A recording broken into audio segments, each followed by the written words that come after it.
Becoming her. This is the series of this video, Becoming Her. Becoming her just means that you give yourself space to grow. You give yourself space to heal and to evolve. Good morning. Good morning. I am headed to New Hampshire, Dartmouth College. Here I come. I'm super excited. I'm going out to speak to a group of students about STEM leading to different careers. So in my case, STEM leading to entrepreneurship.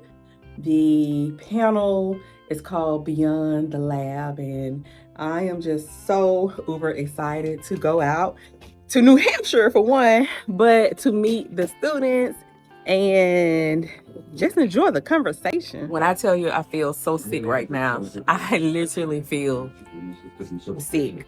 So I made it here to check into my flight, and I didn't usually check a bag, but since I'm taking some products, I had to check my bag today.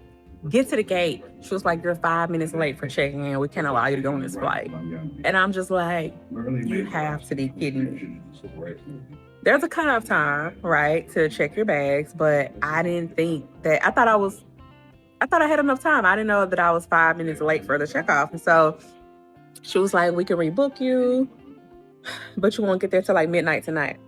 Well, when I get to Boston, I have to take a coach, like the Dartmouth coach to Dartmouth. And I think it said it was like 3 hours.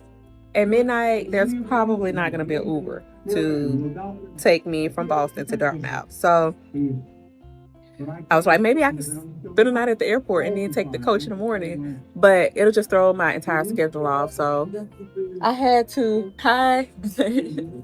Kelly. Hi. Oh, look, I'm doing a video. I'm so happy that Grace. Thank you. Great to see you too. Nice, pleasant surprise. So I was like, what is the responsible professional thing to do, y'all?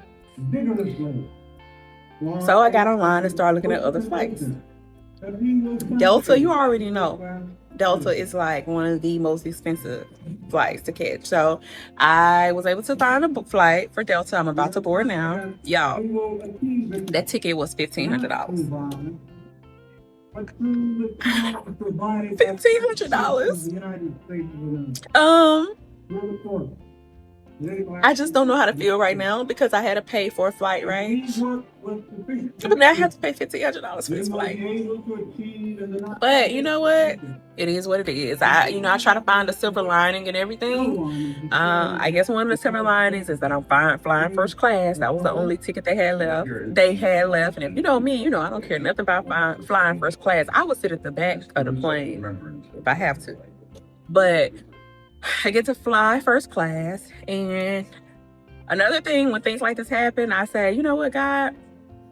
Something that's intended to happen along the way has to happen. I don't know what that thing is yet, but I'm just going to look at it like that because there's really no other way that I could spend this. Like, I feel so sick right now. But since I'm doing this video anyway to document this journey, this is part of it. I just got lunch from Phillips Seafood. Y'all, I got a crab cake and I sent it back because I was like, y'all gave me hush puppies. I got crab cake. So I got crab cake and fries. Tell me why these are the crab cakes. These things cost $20. I just knew I was getting some big normal size crab cakes. Boy, I tell you, my life is quite interesting, I must say. It tastes pretty good though.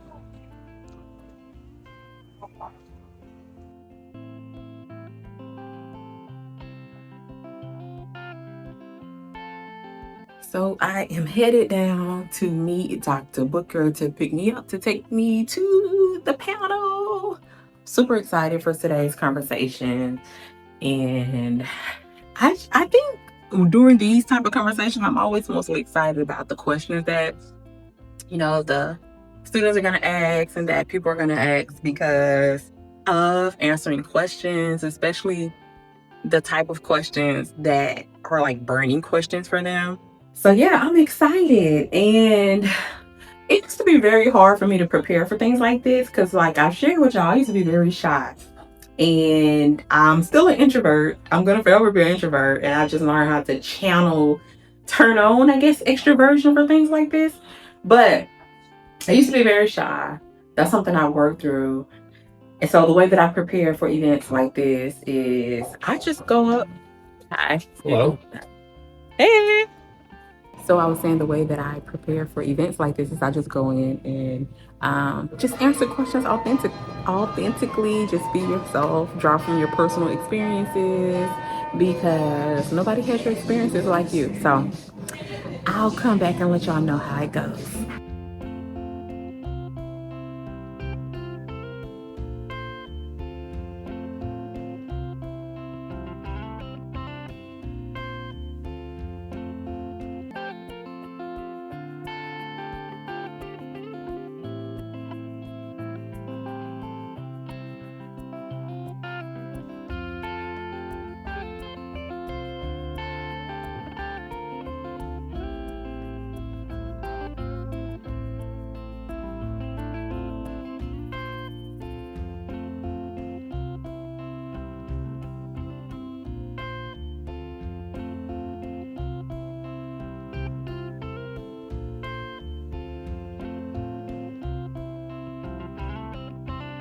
My name is Ryan Muchoki. I'm from Kenya. I'm a computer science grad student, first year.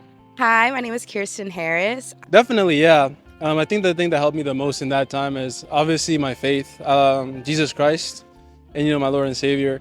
It's a positive driver in my life, always redeeming me and everything, and guiding me to be better. Oh, every day again. I feel like the imposter syndrome does come in when you're surrounded by so many talented people who are doing so much, and then you feel kind of lost. So I would say every day, yeah, I feel like I'm not good enough, but then I have to remind myself that I belong because I made it here.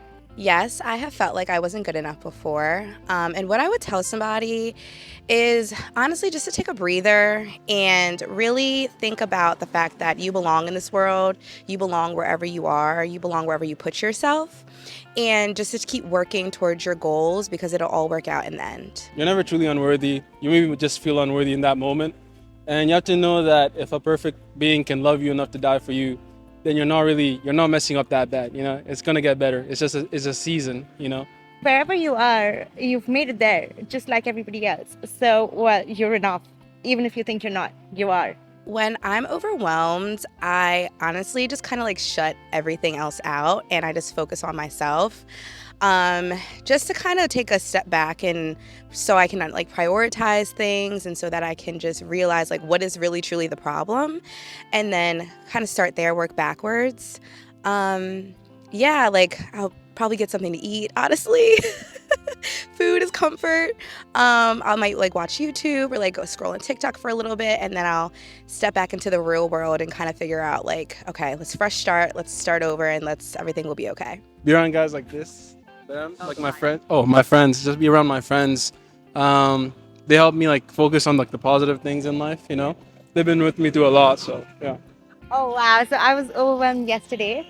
And I think I was going to cry in the class, but then I went home, I saw my roommates, and I spoke to them, and I took long breaths. I did a little bit of yoga. I looked at the scenery around me, and then I feel like it's a beautiful day today, which is not what the white people would say, but then it looks beautiful. So many colors. So I like it. I'm not overwhelmed anymore. Hi, my name is Kirsten Harris. I am a scientist at Unilever. I'm from Delaware and attended the University of Delaware studying chemical engineering and graduated in 2018. And I've been with Unilever for 7 years now, and I work on Shea Moisture. My name is Ryan Muchoki. I'm from Kenya, and I'm a nurse right now at the hospital. I'm a computer science grad student, first year. Okay, y'all. So I've shared my journey with coming here to speak on the Beyond the Lab panel at Dartmouth. And y'all have also seen me talk with a few people about mental health, self-worth, and how to take care of yourselves or how they take care of themselves when things get overwhelming. But I also want to give you some more tactical things to think about when it comes to STEM. So like if you've ever wondered how your STEM background can set you up for entrepreneurship, then this part is for you. A lot of people assume that STEM just means science labs, engineering jobs. But the truth is that STEM can also be the foundation to building your own business. And so today I want to share with you practical tips that's going to help you connect your STEM journey to a possible entrepreneur path. The first thing is to don't discount small experiences. What if the internship or the classes that you're taking right now in the lab is actually your training ground for your future path to entrepreneurship? When I was in the lab doing different testings and pipetting and all the things, I was documenting like all the tests, like the fails and the things that succeeded along the way. But what that really taught me in that moment was how to formulate.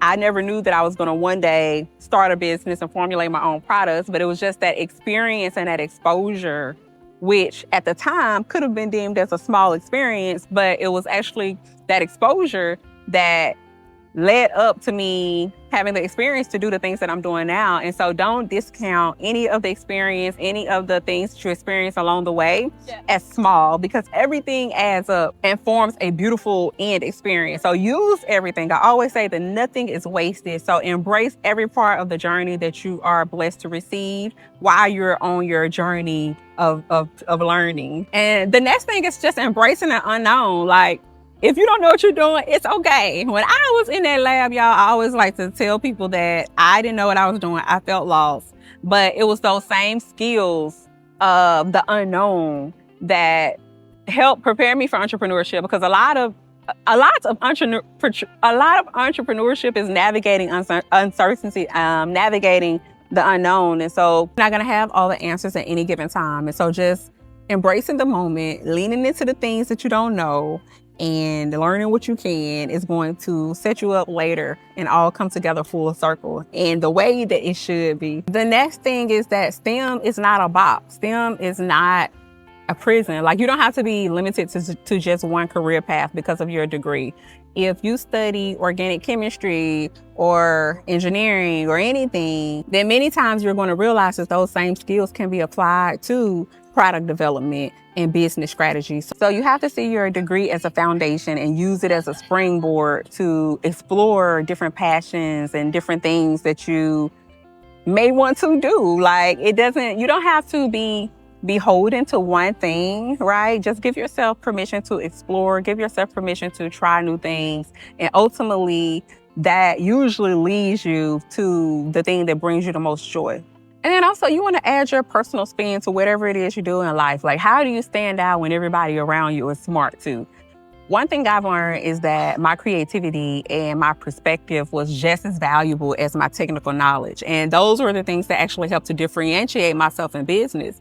And entrepreneurship is basically where you blend your STEM knowledge with your personality and your creativity. And so it doesn't matter if other people are doing what you're doing, because your unique life experiences and the things that you bring to the table are unique to you. And you're going to have your avatar, your target consumer to relate to how you approach a certain thing. And so just allow that to mold you and guide you to doing the things that are unique to you. And the next thing is redefining failure. What if failure isn't truly failure at all? Anytime you have an experiment and it failed, and it didn't really mean that something was wrong with it. How I like to say it is that I collected new data, right? You have to switch your mindset to say, okay, that thing didn't work out, but how can I keep testing and iterating and optimizing so that I can get to my ideal end goal? And so what I found with STEM is that it really helps to cultivate your mindset of one, like, failure is more so lessons, right? It's not the end. It's a way for you to say, how can I make this thing better? Like, what was the missing piece? Where did I fall short? And what can I improve upon the next time to make sure that I have a better outcome? And so don't look at failure as something that's the end of the road. Failure is good because failure guides you, right? It leads you to ultimately whatever the end answer is supposed to be. Another thing is using your research skills. Like, what's the real value of research outside of academia? You learn how to ask the right questions. You learn how to make evidence-based decisions. Like, this is something like I feel like every entrepreneur needs, is that problem solving and decision making in business, because business is like a whole slew of making decisions over and over and over. And so having that, using your research background just really helps you to find problems to solutions quicker because you're looking at things from a research mindset. Like, how can I solve this? You're asking a lot of questions basically. And so don't discount that because that really is a skill that is needed to maneuver and to pivot and to keep going in business. Another thing you have to do is move from theory to action. Don't get stuck in theory. When is it time to stop analyzing and start building? That's the question you have to ask. And sometimes people get caught up in overthinking certain ideas over and over instead of just putting it out there and testing it. You have to test it. You cannot get stuck in the theory because with entrepreneurship, it rewards execution, it rewards action. Whatever project or product or service you have, the way that you do in entrepreneurship, which is different than like STEM. Like, well, when you're in STEM, right, you're trying to solve for a problem and you're trying over and over till you get it.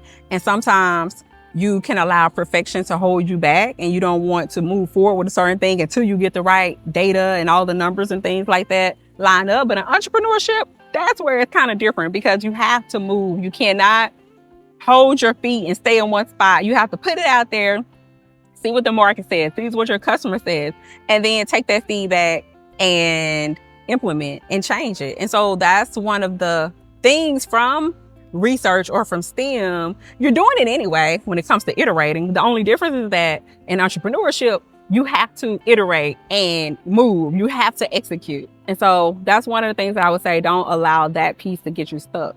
And then when it comes to solving real world problems, how do you connect STEM to the real world? Like when I created my business, it wasn't just about the science piece. It was also about connecting and solving a real problem that I saw in my life and in people's lives. And so you have to look for pain points in everyday lives of other people and allow your STEM background to be the tools that you use to create innovative solutions for people. Like you really have to lean into that piece of, what am I struggling with? How can I bring a solution to the market? We all have something that we want to make better, or we all have some type of like problem that we can create a solution to.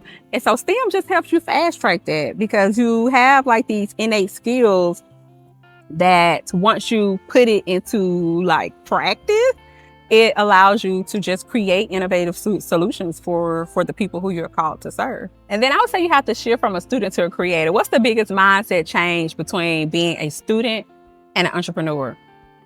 I would say as a student, I was trained to focus on getting the right answers, right? As an entrepreneur, it's all about creating value, even when the path changes. So it's really no right answer. You have to stop waiting for permission or perfection, right? And starts creating. And so that's the difference. With the student, you kind of go by the book. When you take a test, there's only one answer, right? You have to get the answer right. But in entrepreneurship, there are multiple paths and sometimes there are multiple right answers. And so you can't be stuck on trying to fit a ball into a certain hole if that ball can also fit into other holes, if that makes sense. Basically what I'm saying is, my bus is here, so I'm about to head back home. So my bus made it and I had to cut whatever I was saying short, but I'm heading back home, y'all. Anyway, this was a really great experience and I am just so grateful for becoming her. This is the series of this video, Becoming Her. Becoming her just means that you give yourself space to grow, you give yourself space to heal and to evolve. And I honestly don't feel like I would ever completely finish becoming her. I feel like it's going to be a lifelong thing, but you just take steps every day to become the ideal version of yourself. And I feel like I'm in a season of my life now where I'm doing that. And I'm so proud of myself. And, I just hope through watching me and me sharing my journey that you can see a piece of yourself in me and that you can see that all things are possible, when you don't give up and you keep going. It doesn't matter where you start. It doesn't matter how low you feel. You can create and cultivate a new reality for yourself just by simply changing your mindset and believing greater for yourself. And so as I leave Dartmouth, heading back to Mississippi, this little 5-year-old, 6-year-old girl in me is so proud because I'm doing things that I just never envisioned. When I started this journey, I had a great grandiose vision overall, and I didn't know what it entailed, but I didn't know the individual things that would come along the way, such as simply, being invited to come out here. And so I'm just so grateful for this journey. But anyway, I hope you guys enjoyed this video. New Hampshire is such a beautiful place, and I can't wait to come back. But yes, I'll talk to y'all later. Keep the faith, bet on you, because God already did.